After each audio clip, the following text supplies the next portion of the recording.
In today's video, I'm going to teach you how to record treadmill workouts in Strava. If you love stacking indoor miles, you can absolutely capture those efforts in Strava so your training stays complete and comparable. I'll walk you through two simple approaches: recording the run as it happens or adding it manually afterward using the numbers from your treadmill's console. Both methods work well, and you can switch between them depending on what you need that day. First, let's look at recording in real time. Open the Strava app and head to the recording screen. Choose the option labeled Treadmill or Indoor Run.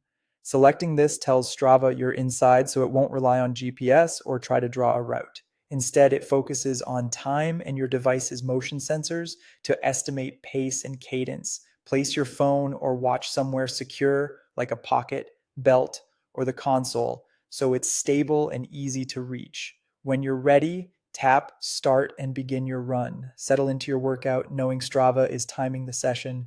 When you finish, press stop. You'll see your summary so you can review the effort.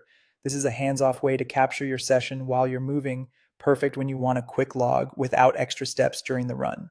If you want the stats to match the treadmill readout exactly, adding the workout manually is the way to go. From either the Home tab or the U tab, tap the plus icon to create a new item. Select manual activity, then choose run as your sport. Now take the totals straight from the treadmill console. Enter the duration, distance, and time exactly as shown at the end of your session.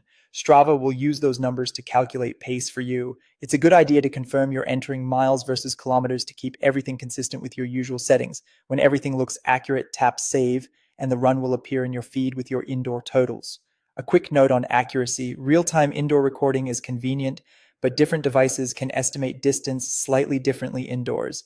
Manual entry uses the treadmill's numbers, which many runners prefer for structured workouts. Either way, these activities will count toward your weekly totals, PR streaks, and overall training history, even though indoor runs won't show a route map or segments. That's it. Use real-time recording when you want simplicity, or manual entry when you want exact figures. Keep logging those treadmill miles and let Strava track your progress every step of the way. Happy running.